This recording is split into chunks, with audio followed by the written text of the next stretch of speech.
Y'all know what song on my mind?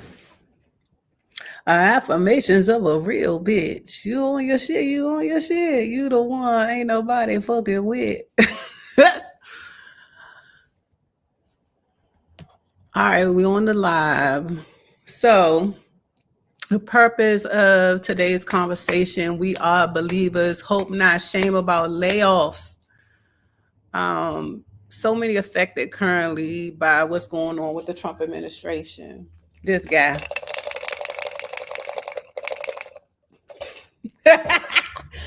Hey, that's one of my son toys. We found it the other day. We was like, "What is this? Why he look like Donald?" Donald done infiltrated the toy box.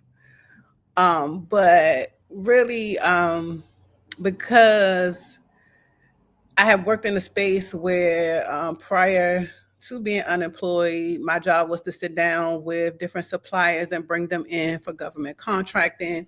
And I've been exposed to so many small businesses and companies who are likely affected by the Trump administration changes as well. I just really felt the need to get back in practice in talking to people affected by this, not only those government workers. I was not a government worker. I am was working for corporate, directly affected by government contracts, one of the big top tier consulting firms in Washington, D.C. And we didn't see the layoffs coming. We definitely didn't see it coming. But here we are. And it's not the first time for me because as a government contractor, this is something that happens often. And so I'm excited about it, oddly enough, because you ever had this burning, itching thing within you when you know you're not doing what you really want to do in life? Um, that's exactly what I experience in my day-to-day job. So I want to bring on my friend LaShavia, who works in public transportation, because we've been having such an in-depth conversation about this.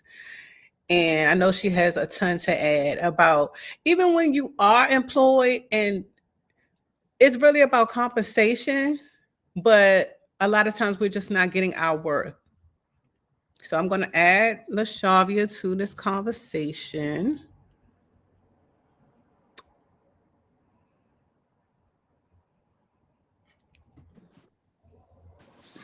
Yeah,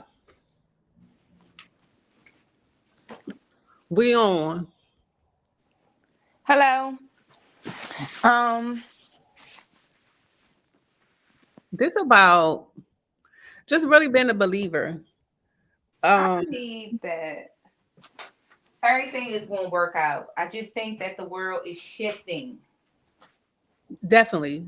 Definitely the world is shifting. And another part of that that really surges it is the advancements in AI. I know I've been talking about that a lot lately, but on the flip side of that, we haven't even really been directly affected, or I haven't heard enough people been directly affected by that yet, right? Like all the layoffs that are currently taking place, that have taken place, they have all really been about just straight layoffs, like, picking and choosing. I have a friend that worked for the State Department. She was telling me, now she's been there a long time, but she was there the day they did like the major layoffs and a ton of people were walked out the door. She didn't know if it was going to be her or somebody else. And guess what? Oddly enough, she has no rhyme or reason for how they picked the people. I feel the same exact way.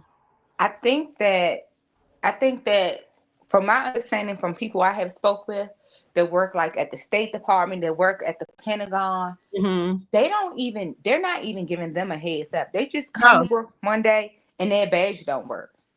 So I'm the people that are getting the notifications that like, hey, that your job will be ending September the 30th. You have to just be grateful for what you are getting because some people just get up one day, go to work, and the plug has been pulled. That is crazy. That is crazy to think about, like not having a heads up, because you know how my shit went. My shit was like, I heard somebody else describe it on TikTok. You get that invite with HR, bitch, on your calendar.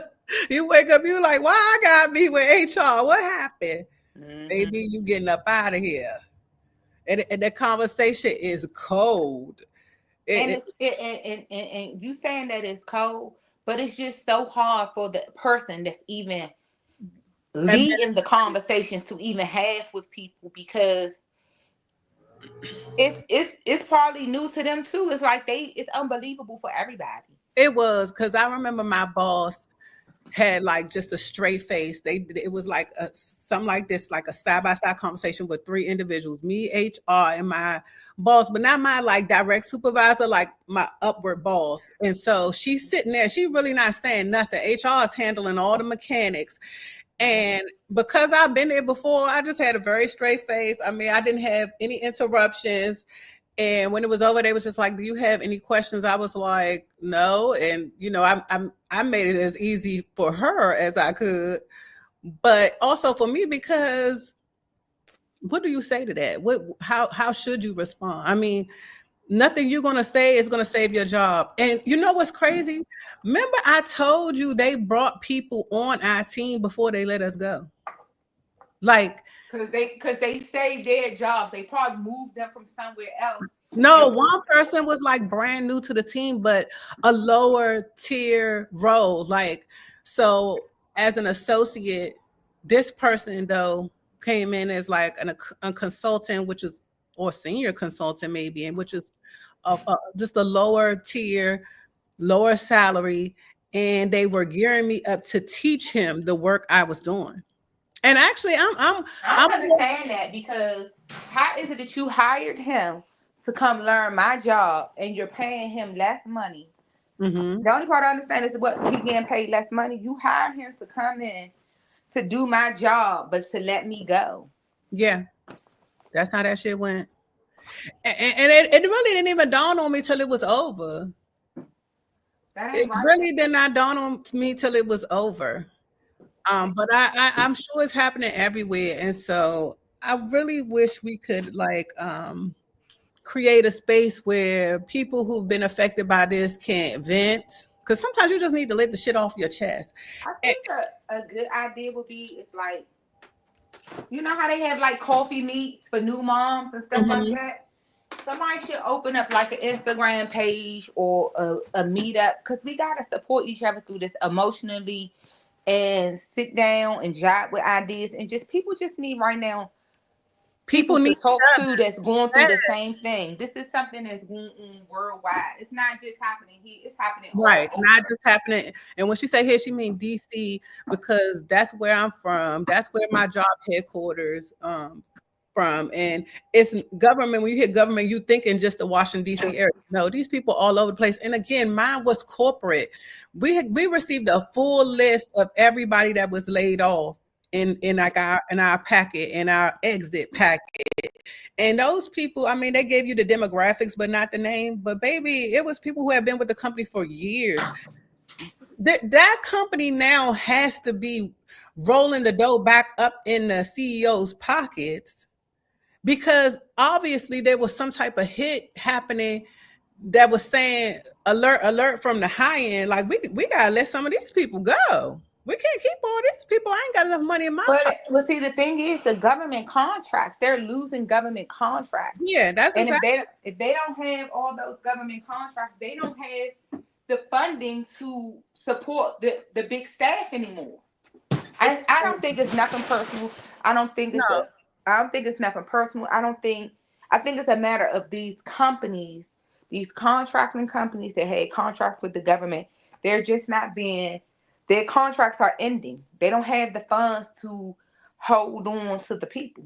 But then, and that's absolutely true, and that's absolutely what it's about. And then maybe we did get some type of warnings thinking back, like a few like what they call fireside chats with the CEO. We were seeing a little layoffs here and there, but I was really in a department that seemed so secure because we were involved specifically with small businesses. And for the longest time, that was the heartbeat of um, corporations, big and small. Like you got to have a small business on because there's so many small business set asides for these contracts. So now that I'm laid off, now that you don't need a person to go help you find a good new small business, a diverse small business like you said you wanted in the previous administration, where are those companies now? Where do they fall? Because Well, I think the the small big, businesses the are big suffering. companies are only using the people that they are familiar with now. They're not looking to find diverse. They don't care about checking off that. Oh, you're black, you're LGBTQ, you're this, you're that. They don't care. So all of those incentives that were in place for those individuals, where are they now? I think the small businesses are suffering because people are not spending money because they don't have it. And so you see that too with a lot of I saw Even like TV people that work in restaurants. Exactly. restaurants, nail salons. It's easier to get an appointment because they're not these small businesses are not booked and busy anymore because the federal government workers Working ain't are working. losing their job and they're not able to come in and spend money. And to remember how it is crazy, a lot of them work from home and got a lot of shit done in the daytime. If you do still have your job, your ass got to go in that office. So just the culture of everything is changing. I understand the need to have people in seats, but also there's a huge need to teach people how to work more productively, which is why I always um, kind of rally for AI because who's to say your job should be hard? Your job should be one that you can easily execute and then add extra incentive, just based on your skill and creativity. And that's really how I see AI being used. And the crazy part is, what about when that big layoff rush actually takes place? We've heard of it happening. Who was that company? They said I think it was John Deere, the tractor people. I think they just let off like millions of people, Microsoft, LinkedIn. There's a lot of companies that have done layoffs completely based on their use of AI tools, right? Mm. But we really ain't even seen like the full spectrum of that because AI hasn't even. I mean, it's evolving, but it's not even at its full potential yet. it's not. It is and it's not at the same time because CBT, for example, it's at its potential, but we're not using it to its fullest potential because now we need to task ourselves with learning how to make it work for us, like using the prompts and know how to talk to it to get the output that you actually want. Because you could talk to it crazy and get a whole bunch of nonsense to kind of sort through. But that's just like Google, because some people can.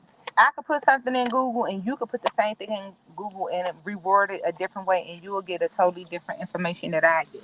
And we're asking the same question.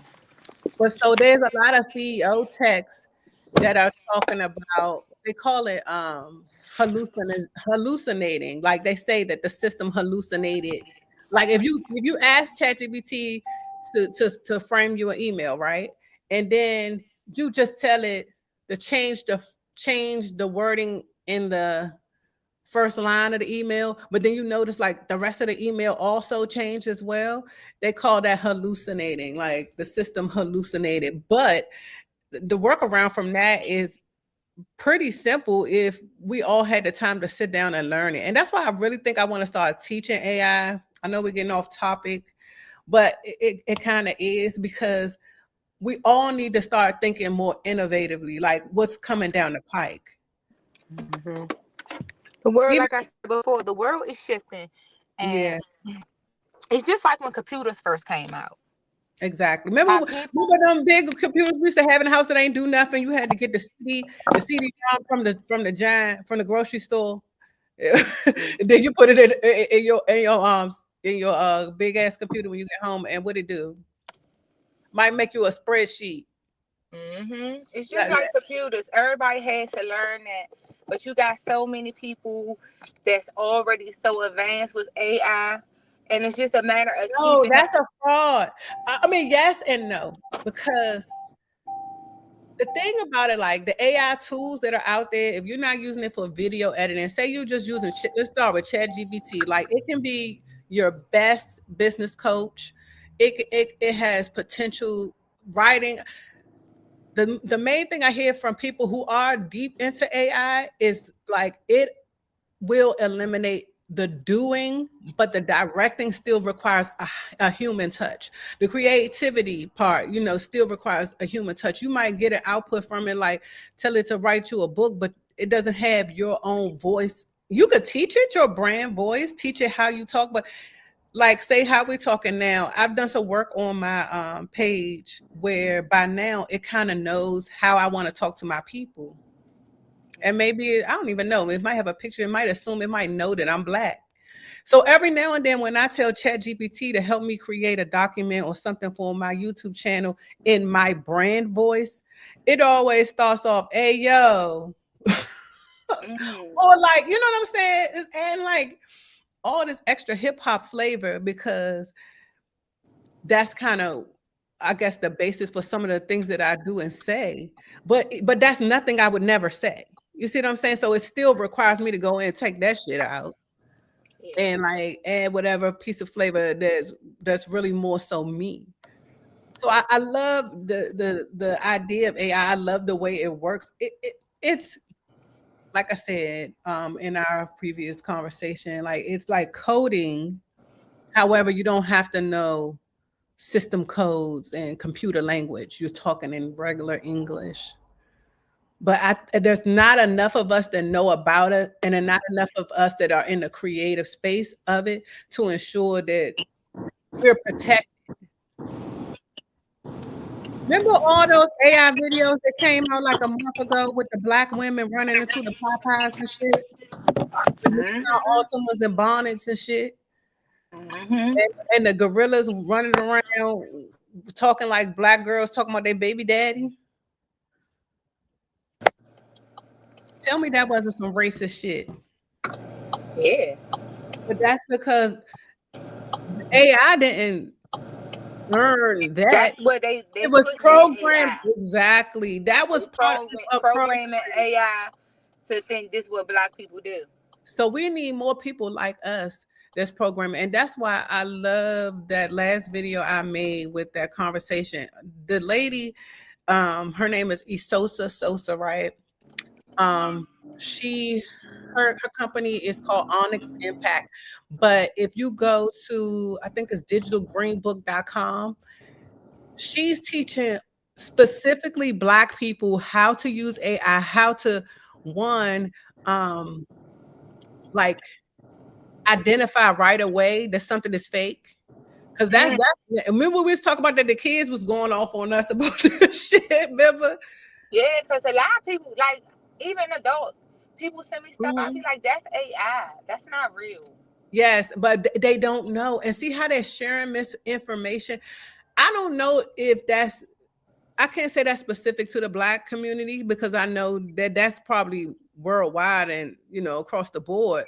But we can protect ourselves by like just going to her website. She give you like a ton of resources to identify fake news. She also goes as far as to like tell you specifically black news sources, black journalists you can trust. And then she has her own AI chat bot on her website that's called Aisha. Wow. And Aisha, and that's the thing. Maybe we're gonna get away from Chat GBT because that ain't the only AI bot that's out there. Maybe we need to start using Aisha more because Aisha is built in programming specifically about Black history, Black people, Black culture. You're going to get a more truthful answer when you're asking about things that are authentic to us if you go there. But how many people know about that shit? Yeah, because this is the first time I ever heard about it. When I saw that, I was amazed, amazed, and because especially they're trying to wipe away our history. Yeah. So that shit is so critical to have. Let me turn. close this window. These buses. It's so critical to have something like that in place. But now imagine, and I think her chatbot does this too. She talked about like even if you're trying to open a business and maybe you need to be directed towards the like grants for black people or applications necessary for government contracting, that's when AI like comes in the fold to really assist you. But overall, it's just trying to use the things that are out there to not make you feel like you alone with these layoffs because there's a lot of people affected, tons. And I wonder And how it's they're and it's going navigate to grow larger. Like it's not over. exactly. And I just feel sorry for the last set of people. I feel bad for the last set of people who are even for a job. Your phone was So breaking I'm up. getting to look for a job because I feel sorry for the people that's the last of Oh, to go into the job in the pool. pool of looking for It jobs. don't- hey, the way I'm looking at it, chick, it don't matter you jump in or out of that job pool because let me tell you something. I've been applying since I've been laid off. I get nothing but sorry, no's, and thank yous. Um, I feel like a lot of the work I'm applying for, most of the work I'm applying for, I am suited to do. We might have lost her. Oh, she back. You back?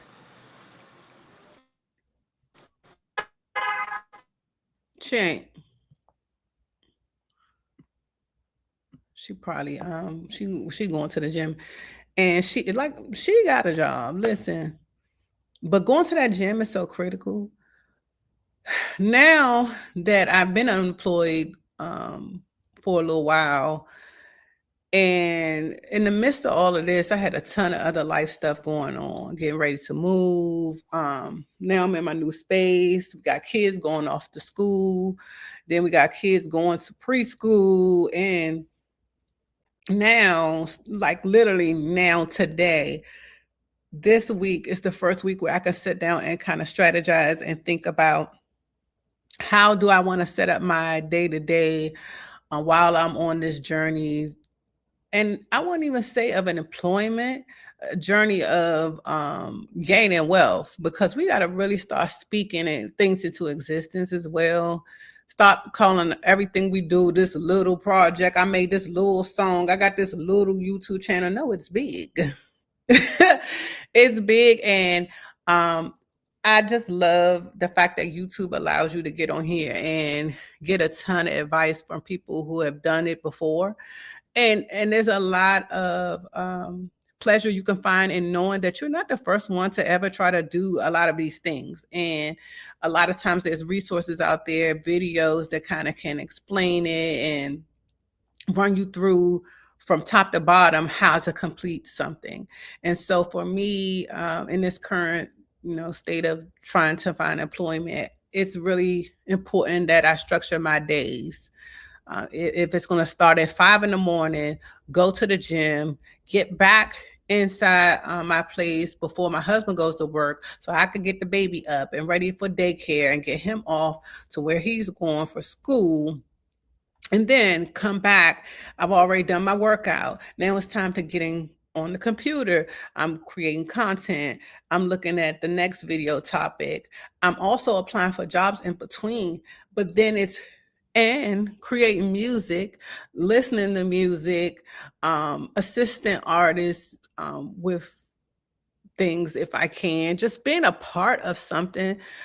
It's a lot. It's a lot when there's no money backing it. So even though the money might not be there, the value is really an add to my own portfolio. It's about staying above water and just feeling productive. And another thing that comes to mind is the importance of living your day to day how you want it to play out. Because a lot of times, and I've said it so many times for me, I can manifest things and they absolutely take place. And it may not take place exactly how I planned or thought it would, but it usually does. And so it's really reveling in the outcome and appreciating the fact that God always has us first. Let's see, LaShavia might be back. You back, Boo? Yeah, the phone. Sorry, the phone lost service. You made it in the gym. Yeah, I made it in the gym. It's so important. Like, Well, that's another conversation because I've been going to the gym consistently and I have not found the strength to start loving this yet. really? It does take a while. It takes a while. Hello. Like, you don't enjoy it.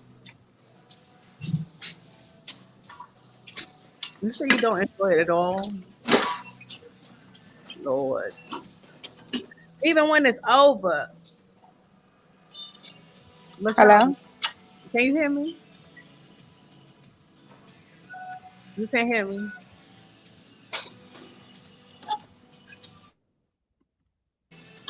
Can you hear me?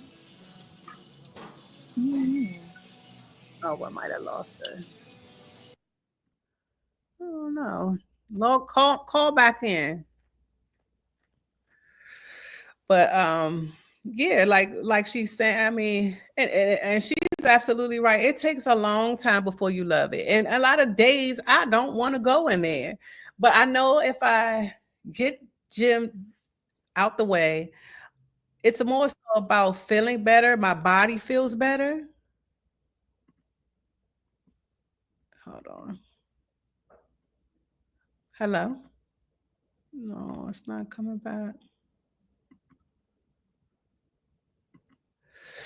Um, my body feels better. I can think better.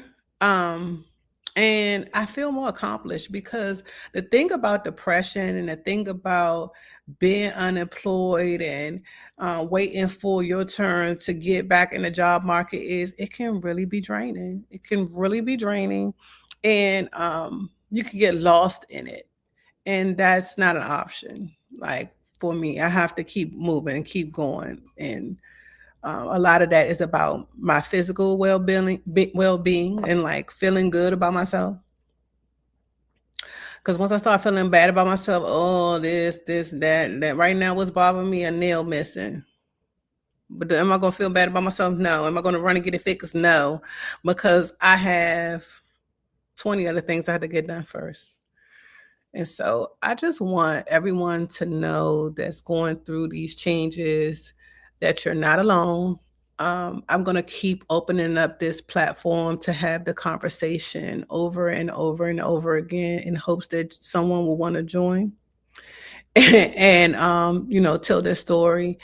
There's a lot of small businesses going through similar things. So I'm going to bring on a couple of good people I know that are owners of a real brick and mortar or either online companies experiencing a lot of challenges right now in this climate. And it's really a time where we have to take over and just make our life what we want it to be. The traditional government worker job, your mom worked for the government, you work for the, it's over. It's over. They're going to hold these positions for what they call elite people and folks. And Donald, he thinks he's in DC cleaning it up right now. And some may say he's doing that in a sense, but to what detriment? To what failure?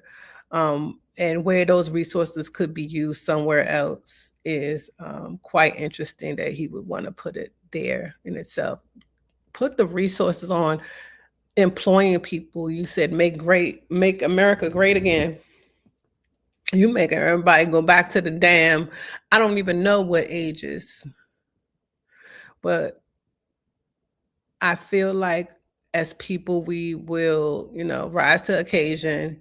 This is going to make a ton of diamonds because pressure makes diamonds, and so I'm definitely going to be one of those diamonds. And I feel like I'm not alone. There's a ton of you out there that too will rise to the occasion. This is going to push you into a space where you can do things that you love and make money off of it. And how much better are you going to feel mentally and physically when you're actually providing something that you know is of good credit and that is something that you're worthy of participating in and receiving the income? Because baby, we need that moolah, we need that money real bad.